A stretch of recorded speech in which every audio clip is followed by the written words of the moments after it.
Hey, what's up guys, and welcome to whatever the hell this is.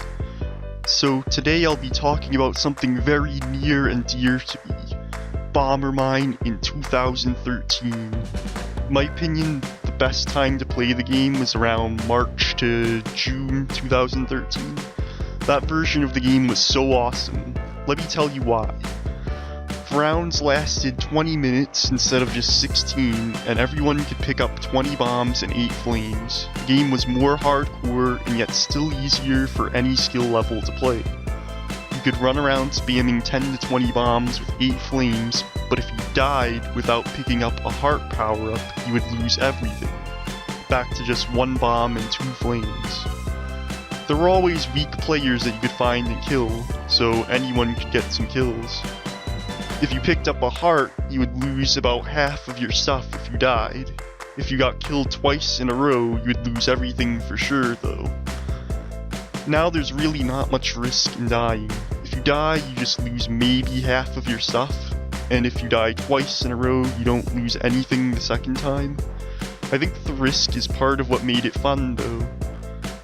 I think by making the game less hardcore, they're actually making the game more difficult for new players. It requires way more skill to get any kills with just 8 bombs and 6 flames now. Not as much fun as running around spamming a ton of bombs with long range. The good players who didn't need to spam always got the best scores anyway, but at least anyone could get a few kills in. There are a lot of really cool things in the game too besides that. For like a minute and a half at the end of a round, there'd be Pac-Man eating the map, causing some extra chaos. I remember running for my life to not get eaten by the Pac-Man. The Kenny disease was awesome too. Everyone would spread it and you couldn't place any bombs if you had the disease. And it had a hilarious death animation too. There were certain bugs in the game that were so exploitable, and that's part of what made it fun. Like, you know those puzzles that are basically a chest surrounded by like 3 layers of blocks? When those were respawning, you could just place a line of bombs right up to where the chest would be, and bam, just like that, you have an instant shield. There were no guests or newbies back then either. Everyone had to at least create their own name to play. All of the skins were free to use and change on bombermine.ru. You could change your name as much as you wanted for free on your account.